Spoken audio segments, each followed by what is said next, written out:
ഈ വർഷം CBSE class 10 and class 12 board exam എഴുതാൻ പോകുന്ന കുട്ടികളുടെ അറിവിലേക്ക് കുറച്ച് കാര്യങ്ങൾ ഷെയർ ചെയ്യുകയാണ്.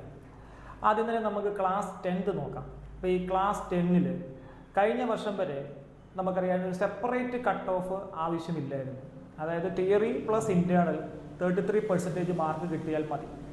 പക്ഷേ ഈ വർഷം മുതൽ ഓരോ സബ്ജക്റ്റിനും, അത് തിയറിക്കാണെങ്കിലും അതുപോലെ തന്നെ ഇൻറ്റേർണൽ ആണെങ്കിലും നിങ്ങൾ സെപ്പറേറ്റ് മിനിമം വായിക്കണം.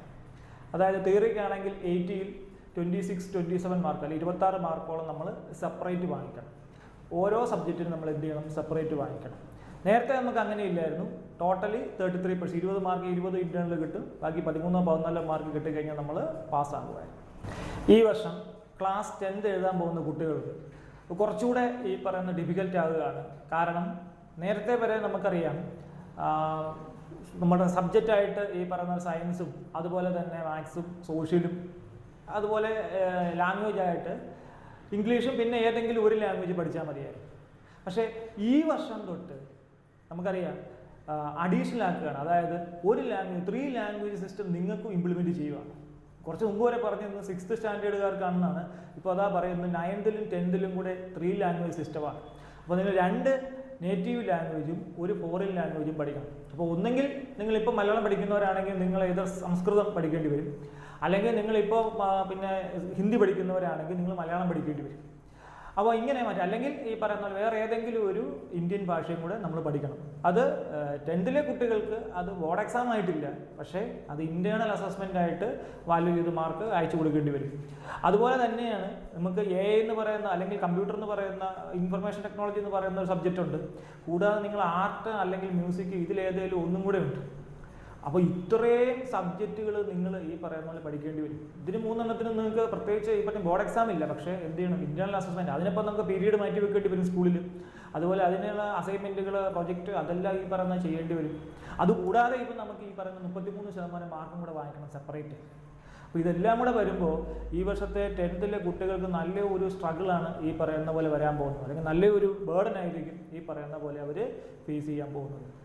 അതുപോലെ തന്നെ ക്വസ്റ്റ്യൻസ് എല്ലാം ഈ പറയുന്ന കോമ്പീറ്റൻസി ബേസ്ഡ് ആക്കുന്നു. അതുപോലെ തന്നെ CBSE-യുടെ ഈ പറയുന്ന എക്സാം കൺട്രോളർ പറഞ്ഞിരിക്കുന്ന 2027-ലെ exam will be a harder one എന്നാണ്, അല്ലെങ്കിൽ will be a tough one എന്നാണ് പറഞ്ഞിരിക്കുന്നത്. അത് കുറച്ചുകൂടെ ഈ പറയുന്ന പോലെ ടഫായിരിക്കും, കൂടുതലും കോമ്പീറ്റൻസി ക്വസ്റ്റ്യൻസ് ഒക്കെ ആയിട്ട് നിങ്ങൾ ഈ പറഞ്ഞ പോലെ അതായത് ഒരു ഈസി ആയിട്ടുള്ള ഒരു ക്വസ്റ്റ്യൻസ് ഒന്നും ആയിരിക്കത്തില്ല. അത് നേരത്തെ പറഞ്ഞു കഴിഞ്ഞു. 2027-ലെ ബോർഡ് എക്സാം എന്ന് പറയുന്നത് ഒരു ടഫായിരിക്കുമെന്ന് ഇപ്പോൾ തന്നെ ഈ പറയുന്ന എക്സാം കൺട്രോളർ പറഞ്ഞിട്ടുണ്ട്. അപ്പോൾ അതുകൊണ്ട് തന്നെ ഇപ്പോൾ ഏറ്റവും വലിയ പ്രതിസന്ധി വരുന്നത് സാധാരണ കുട്ടികളെക്കാൾ കൂടുതൽ ഇപ്പോൾ ടീച്ചേഴ്സിനാണ്. അതായത് ഇത് കംപ്ലീറ്റ് ഒരു കോമ്പീറ്റൻസി ബേസ്ഡ് സിലബസിലേക്ക് മാറി കഴിയുമ്പോഴും, അതുപോലെ ഇപ്പോഴത്തെ 9th എന്നൊക്കെ പറഞ്ഞാൽ കംപ്ലീറ്റ് ഒരു കോമ്പീറ്റൻസി ബേസിലേക്ക് മാറുകയാണ്. അപ്പം ഈ ടീച്ചേഴ്സ് എന്ന് പറയുന്ന ഇവരാരും ഒരു കോമ്പീറ്റൻസി എക്സാം എഴുതി കയറിയവരല്ല. പ്രത്യേകിച്ച് CBSE സ്കൂളിൽ എന്ന് പറയുന്നത് നമുക്കറിയാം കൂടുതലും പ്രൈവറ്റ് മേഖലയിലുള്ള സ്കൂളുകളാണ്. പൊതുവെ ഇൻഫ്രാസ്ട്രക്ചർ ബെറ്റർ ആയിരിക്കും, പക്ഷേ ഈ പറയുന്ന അക്കാഡമിക്സ് കുറച്ച് എല്ലാവരും എന്നല്ല പറയുന്നത് കുറച്ച് പുറകോട്ടും. കാരണം ടീച്ചേഴ്സൊന്നും ചിലപ്പോൾ സ്ഥിരമായിട്ട് നിൽക്കണമെന്നില്ല, അവർക്ക് വേറെ ഏതെങ്കിലുമൊക്കെ ജോലി കിട്ടിക്കഴിയുമ്പോൾ അവരങ്ങനെ പോകുന്നവരാണ്. അപ്പോൾ അത് മാത്രമല്ല, ഇപ്പോൾ സാധാരണ ഇവർ ഒരു MSc കഴിഞ്ഞ ഒരാൾ അല്ലെങ്കിൽ B.Ed ഒക്കെ എടുത്തിട്ട് വരുന്ന ഒരാൾ അവർക്കൊരു കോമ്പീറ്റൻസി ക്വസ്റ്റ്യൻ ചെയ്യാൻ അറിയില്ല. അതിപ്പോൾ അവരുടെ കുറ്റമല്ല, അവരാരും ഒരു കോമ്പീറ്റൻസി സിലബസ് പഠിച്ച് വരുന്നവരല്ല. അപ്പോൾ അവരെ സംബന്ധിച്ചിടത്തോളം ഇപ്പോൾ ടീച്ചേഴ്സിനായിരിക്കും ഏറ്റവും കൂടുതൽ സ്ട്രഗിൾ ചെയ്യാൻ പോകുന്നത്. കാരണം അപ്പോൾ 9th-ലൊക്കെ അല്ലെങ്കിൽ 10th-ലൊക്കെ പുതിയ ഈ പറഞ്ഞ കോമ്പീറ്റൻസി ക്വസ്റ്റ്യൻസ് ഒരുപാട് വന്നു കഴിയുമ്പോൾ, അതുപോലെ കേസ് ബേസ്ഡ് ക്വസ്റ്റ്യൻസ് ഒക്കെ ഒരുപാട് വന്നു കഴിയുമ്പോഴത്തേനും അത് അവരെ ശരിക്ക് ഈ പറയുന്ന പോലെ സ്ട്രഗിൾ ചെയ്യും. ഇനി ക്ലാസ് 12-ൻ്റെ കേസിലേക്ക് വരുവാണെങ്കിൽ ഇപ്പോൾ തന്നെ നമുക്കറിയാം വളരെ മാർക്ക് കുറവായിട്ടാണ് കുട്ടികൾക്ക് വന്നിരിക്കുന്നത്. അപ്പോൾ അതിൽ തന്നെ പല കുട്ടികൾക്കും ഇപ്പോൾ പറയുന്ന OSM വാല്യുവേഷൻ്റെ പ്രശ്നമാണ് എന്നാണ് പറഞ്ഞിരിക്കുന്നത്. അപ്പോൾ നമുക്കിപ്പോൾ മനസ്സിലാക്കാൻ കഴിഞ്ഞിരിക്കുന്നത് ഇപ്പോൾ 79 മാർക്കൊക്കെ കിട്ടിയ ആൾക്ക് ഫിസിക്സിൽ A1 കൊടുത്തിരിക്കുകയാണ്. അപ്പോൾ 79 അല്ല, നമുക്കൊരു A1-ൻ്റെ ഒരു പ്രൊസീജിയർ എന്ന് പറയുന്നത് 91 above ആണ്. അപ്പോൾ നമുക്ക് മനസ്സിലായി ഈ വാല്യുവേഷൻ OSM ആയതിൻ്റെ പ്രശ്നമല്ല, വാല്യുവേഷൻ സ്ട്രിക്റ്റ് ആയതാണ്. കാരണം 79 മാർക്ക് കിട്ടിയ ആൾക്ക് A1 കൊടുക്കണമെന്നുണ്ടെങ്കിൽ അവർക്കത് അറിയാതിരിക്കണമല്ലോ. 79 മാർക്ക് കിട്ടിയ ആൾ A1 കൊടുക്കുന്നുണ്ടെങ്കിൽ അത്രയും കുട്ടികൾക്ക് A1 കിട്ടുക, അല്ലെങ്കിൽ കൂടുതൽ മാർക്ക് കിട്ടിയ കുട്ടികൾ കുറവാണ് അല്ലെ. ആ നമ്പർ ഓഫ് സ്റ്റുഡൻസ് ഈ പറഞ്ഞ കൂടുതൽ സ്കോർ ചെയ്തിരിക്കുന്ന കുറവാണെന്ന് അറിഞ്ഞുകൊണ്ടാണല്ലോ അവർ ഈ 79 മാർക്ക് കിട്ടിയ ഒരാൾക്ക് A1 കൊടുത്തിരിക്കുന്നത്. അതുപോലെ 82 സംതിങ് കിട്ടിയ മാത്സിന് A1 കൊടുക്കുക, അപ്പോൾ അതുപോലെ കെമിസ്ട്രിക്ക് കൊടുക്കുക. അതൊക്കെ ചെയ്യുമ്പോൾ നമുക്ക് മനസ്സിലാകുന്നത് OSM എന്ന് പറയുന്ന ആ രീതിയിലുള്ള പ്രശ്നം, അല്ലെങ്കിൽ ആ വാല്യുവേഷനിലല്ല പ്രശ്നം വന്നിരിക്കുന്നത്, അല്ലെങ്കിൽ ആ വാല്യുവേഷൻ സ്ട്രിക്റ്റ് ആയിട്ട് മാർക്ക് അങ്ങനെ കൊടുക്കുന്നില്ല. അതാണ് ഈ പറയുന്ന പോലെ പറ്റിയത്. അതിപ്പോൾ അടുത്ത കൊല്ലം ഇപ്പോൾ +2 എഴുതാൻ പോകുന്ന കുട്ടികൾ ഇതൊക്കെ ഓർത്തിരുന്നുണ്ട്. വെറും റോട്ട് ലേണിംഗ് കൊണ്ടൊന്നും നിങ്ങൾക്ക് മാർക്ക് സ്കോർ ചെയ്യാൻ പറ്റുമെന്ന് തോന്നുന്നില്ല CBSE-യിൽ.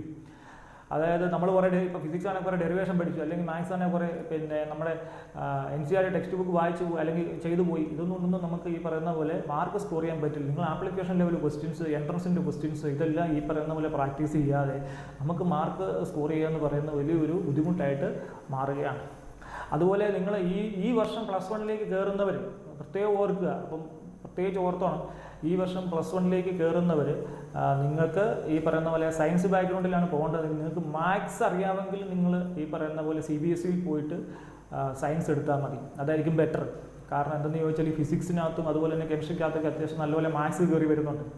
അപ്പോൾ ഈ മാത്സ് ഇല്ലാത്ത സയൻസ് ഉണ്ട്. അപ്പം അങ്ങനെ എടുക്കുന്നതിന് തെറ്റില്ല. പക്ഷേ നിങ്ങൾ ഓർക്കേണ്ടത്, നിങ്ങൾ ഭാവിയിൽ ഒരു എൻട്രൻസ് പരീക്ഷ ഒന്നും നിങ്ങൾ നോക്കുന്നില്ല എന്നുണ്ടെങ്കിൽ ഓക്കെയാണ്, ദാറ്റ്സ് ഓക്കെ. അതേസമയം നിങ്ങളൊരു എൻട്രൻസ് പരീക്ഷയൊക്കെ നോക്കുന്നുണ്ട്, എൻട്രൻസോ അല്ലെങ്കിൽ അങ്ങനത്തെ കോമ്പറ്റേറ്റീവ് എക്സാമോ നിങ്ങൾ നോക്കുന്നുണ്ട്, അതുപോലെ തന്നെ നിങ്ങൾക്ക് എന്താ പറയുക പ്രൊഫഷണൽ കോഴ്സുകളിലേക്ക് പോവുകയാണെങ്കിൽ നമ്മൾ എല്ലാം എന്ത് ചെയ്യണം, ഈ പറയുന്ന പല എൻട്രൻസ് എഴുതേണ്ടി വരും. അങ്ങനെയൊക്കെയുള്ള കേസിൽ ഇപ്പോൾ നീറ്റ് എഴുതുന്നു, അല്ലെങ്കിൽ JEE എഴുതുന്നു, കീം എഴുതുന്നു, അങ്ങനെയൊക്കെയുള്ള കേസിലാണെങ്കിൽ നിങ്ങൾ ഈ മാത്സ് ഇല്ലാത്ത സയൻസ് എടുക്കാതിരിക്കുന്നതായിരിക്കും ബെറ്റർ. അതെടുത്ത് കഴിഞ്ഞ് കഴിഞ്ഞാൽ നിങ്ങൾ പിന്നീടായിരിക്കും ഈ പറയുന്ന സ്ട്രഗിൾ ചെയ്യും. ഫിസിക്സിലും കെമിസ്ട്രിയിലും ഒക്കെ ആയിരിക്കും വന്നിട്ട് നമ്മൾ സ്ട്രഗിൾ ചെയ്യുന്നത്. അപ്പോൾ അത് ഓർത്തിരിക്കുക. പിന്നെ നമ്മൾ ചിലർ ഈ CBSE മാറിയിട്ട് സ്റ്റേറ്റിലോട്ടൊക്കെ പോകുന്നുണ്ട്. എന്താണെന്ന് ചോദിച്ചു കഴിഞ്ഞാൽ CBSE-യിൽ ഈ പറഞ്ഞ ബുദ്ധിമുട്ടാണ്, അല്ലെങ്കിൽ മാർക്ക് സ്കോർ ചെയ്യാൻ കുറവാണെന്നൊക്കെ പറയുന്നത്. അപ്പോൾ ഇപ്പോൾ ഈ വർഷത്തെ ഇപ്പോൾ സ്റ്റേറ്റിലെ 10th റിസൾട്ട് വന്നു. അപ്പോൾ നമുക്ക് മനസ്സിലായി A1 ഒക്കെ വളരെ കുറഞ്ഞിരിക്കുകയാണ്. അതുപോലെ തന്നെ ഇനിയിപ്പം 12th റിസൾട്ട് വരാൻ പോവുകയാണ്. അവിടെയും ഈ പറയുന്ന A+ ഒക്കെ കുറവായിരിക്കും. കാരണം ഇതെല്ലാം ഇനിയും തൊട്ട് പരാക്ക് എന്ന് പറയുന്ന ഒരു ഓർഗനൈസേഷനാണ് ഇതെല്ലാം ഇനിയും തൊട്ട് ഒരു കൺട്രോൾ വരും അതിൻ്റെ.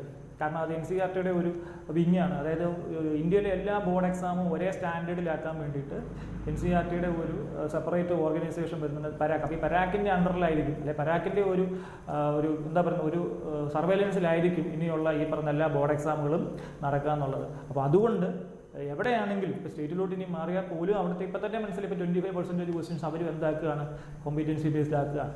അപ്പോൾ ഈ വരും കാലങ്ങളിൽ അവിടെയെല്ലാം ഈ പറയുന്ന പോലെ കുറച്ച് ടഫായിരിക്കും. അതായത് ഈസി ആയിട്ട് അങ്ങനെ മാർക്ക് സ്കോർ ചെയ്യുക എന്നുള്ള ധാരണ വേണ്ട. വളരെ നല്ലതുപോലെ മനസ്സിലാക്കി പഠിക്കുക, കോൺസെപ്റ്റ് ക്ലിയർ ചെയ്ത് ആപ്ലിക്കേഷൻ ക്വസ്റ്റ്യൻസ് വളരെ നല്ലപോലെ ഈ പറയുന്ന പോലെ ചെയ്ത് നമുക്ക് എന്ത് ചെയ്യാൻ പറ്റുള്ളൂ, നല്ല മാർക്ക് സ്കോർ ചെയ്യാനായിട്ട് സാധിക്കുകയുള്ളൂ.